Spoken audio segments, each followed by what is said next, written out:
Hello, my friends. When Western politicians talk about a just and lasting peace for Ukraine, what they are really selling is a just and lasting defeat for Ukraine, dressed up in nice words for television. The more they claim to stand behind Kyiv, the more they fill Zelensky's head with fantasies about support, sanctions, and victory, the more they guarantee the destruction of what is left of Ukraine as a state and as a society. If you look honestly at the evidence on the ground, it is obvious.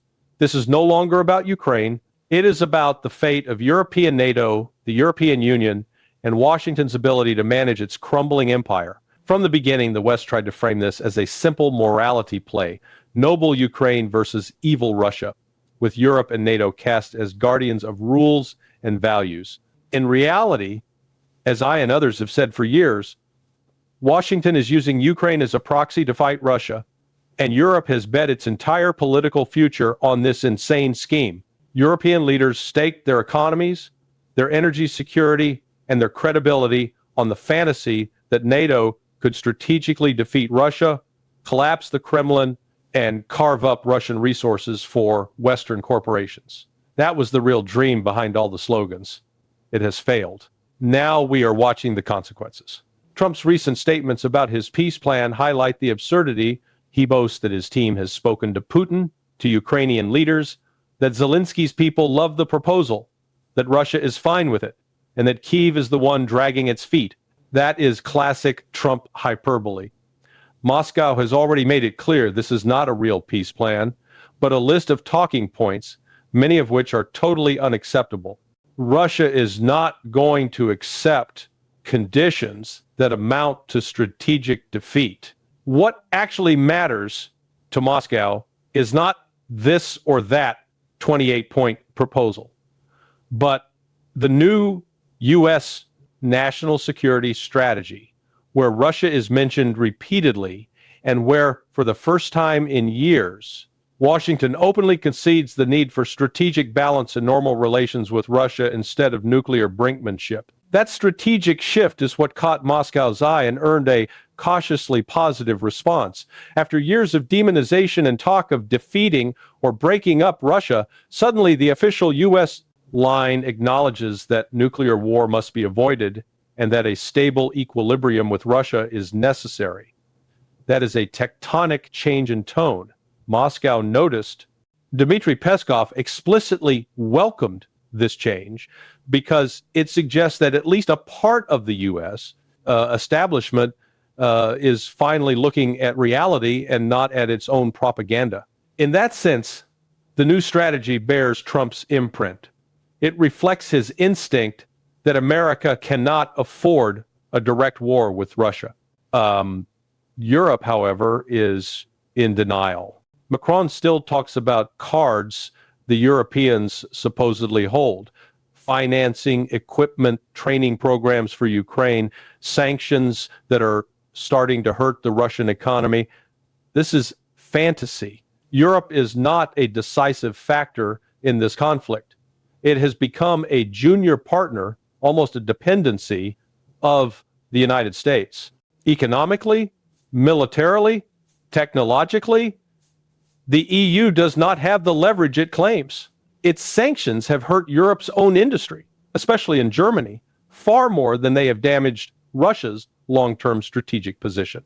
Russian industry has reoriented, Russian trade has shifted to Asia, and Europe has lost access to cheap Russian energy, a self-inflicted wound that Washington exploited to lock Europe into more expensive American LNG and U.S.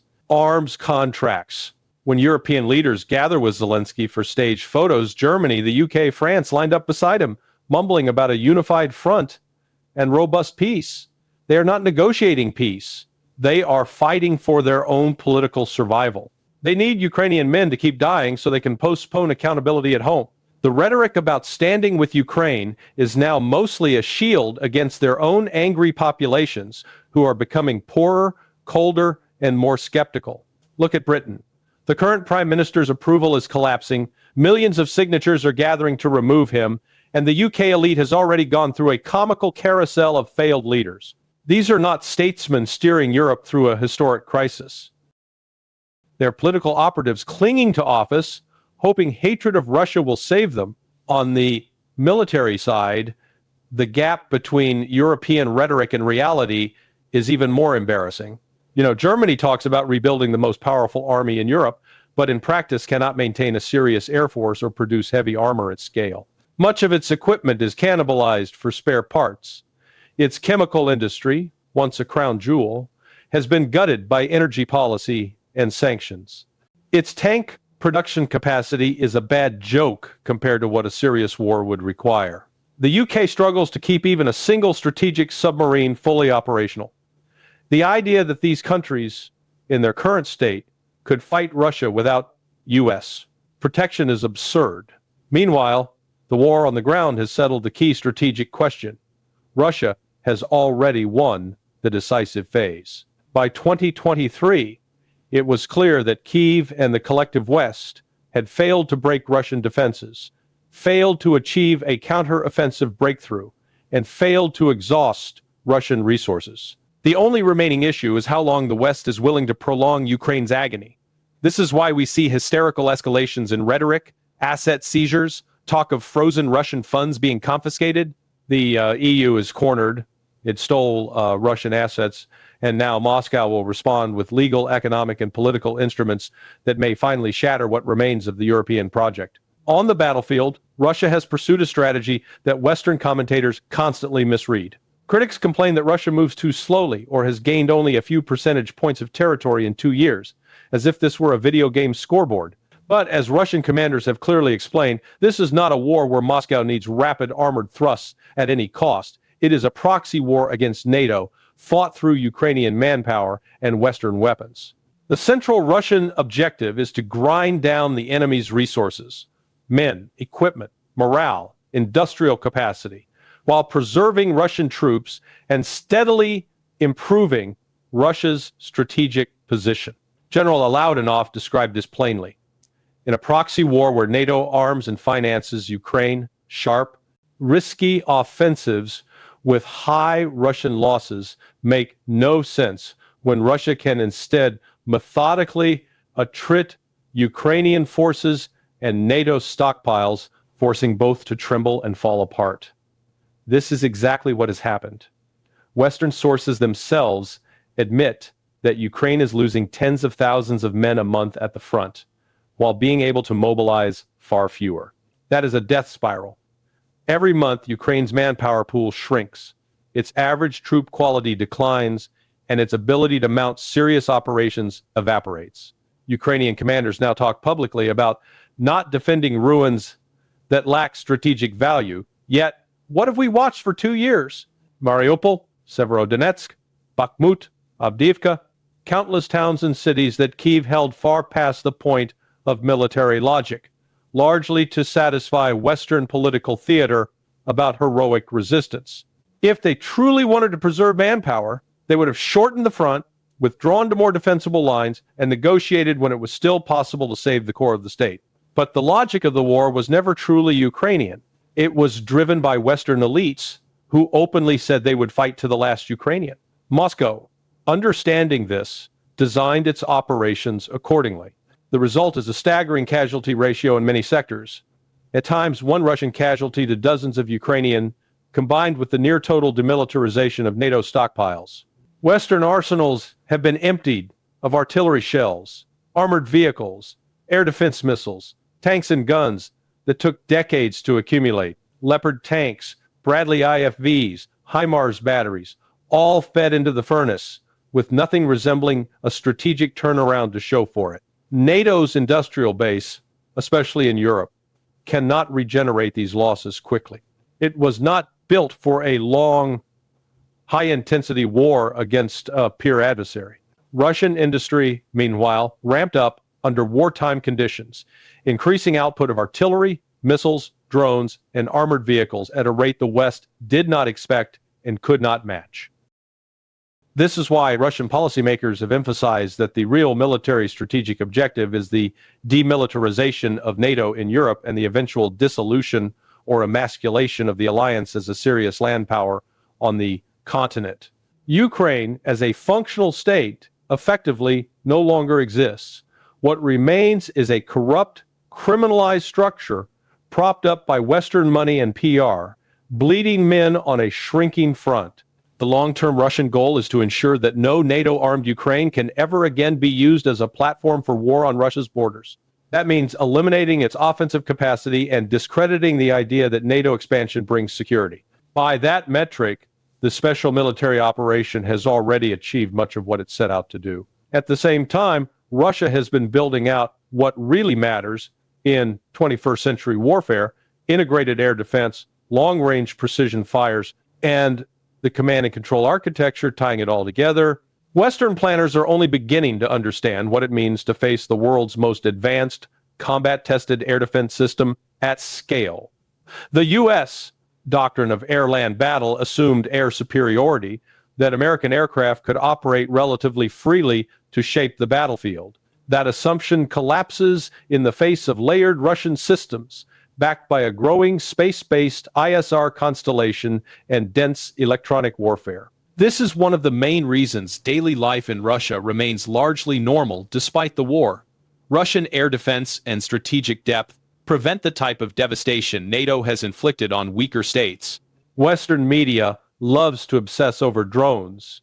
And yes, UAVs have transformed the battlefield. But even here, the West is lagging. Russian production has reached massive levels, with millions of FPV and reconnaissance drones produced annually, integrated into a recon strike complex that coordinates artillery, rockets, missiles, and aviation. Ukraine, even with Western assistance, cannot match this sustainably. And the United States, despite grandiose press releases about ramping up to hundreds of thousands of drones by 2027, is still planning on a scale that looks timid compared with the realities of a Russian-style industrial mobilization. More importantly, drones are only part of the picture. The majority of casualties still come from old-fashioned artillery and rocket fire. Russia has not only preserved this traditional firepower, it has modernized it, extended its range, and tied it into real-time targeting networks. U.S. military studies, including analyses coming out of its own war colleges, quietly admit that a direct conventional clash between U.S. NATO forces and Russia on land would produce casualty rates the West has not seen since World War II. Hypothetical scenarios show thousands of American casualties per day, with Vietnam-level losses in weeks. That is not Russian propaganda. It is the sober conclusion of American officers looking at the data from Ukraine and the actual correlation of forces. The U.S. lacks sufficient air defense, lacks industrial depth, and has become accustomed to fighting tiny, technologically inferior adversaries. Against Russia, those habits and assumptions become liabilities. This is why, despite all the bluster, Washington has ultimately backed away from direct confrontation.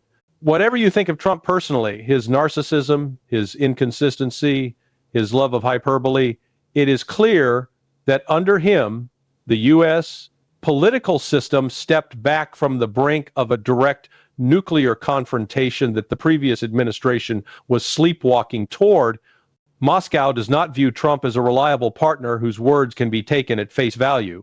They know he is mercurial, but they also see that the U.S. establishment has been forced to acknowledge limits. America cannot compel Russia to accept a dictated peace deal because it has no credible leverage left that would not risk national suicide. The Europeans are confused and angry about this. They ask why Trump does not pressure Russia more, as if Washington still had a magic wand. They never answer the obvious question: pressure with what? With which army? Which stockpiles? Which industrial base? Which political consensus? They are living in an alternative reality where the West still enjoys unquestioned military and economic supremacy. That world is gone. Today, the real strategic triangle is the United States, Russia, and China, with India rising. Europe is not in that league. It is a theater, not a player. So where does this leave Ukraine? In a catastrophic position. Its armed forces have been hollowed out. Its best troops are dead or maimed. Millions of its citizens are abroad, many never to return. Its territory is shrinking, its infrastructure is shattered, and its political leadership is trapped between Western demands and the inevitability of defeat. There will be tribunals. There will be war crimes charges, not only for Ukrainian commanders who threw away their own soldiers' lives, but also for the Western politicians who encouraged them while safely removed from the front. Whether those trials happen in person or in absentia is almost beside the point. What matters is that the narrative of a brave little democracy defending European values is collapsing under the weight of facts. Russia, for its part, can continue as long as necessary. It has the manpower, the industrial base, the technological edge in key domains, and above all, the strategic patience to see this through. It does not want or need all of Ukraine. The majority of Russians want nothing to do with a hostile, Western-programmed regime that has taken root in Kyiv. But Russia will secure what it must for its own security. Whether that ultimately means the entire left bank of the Dnieper or something else will be decided on the battlefield, not in think tank seminars. The front line, as Russian advisors have said, speaks louder than any diplomatic statement.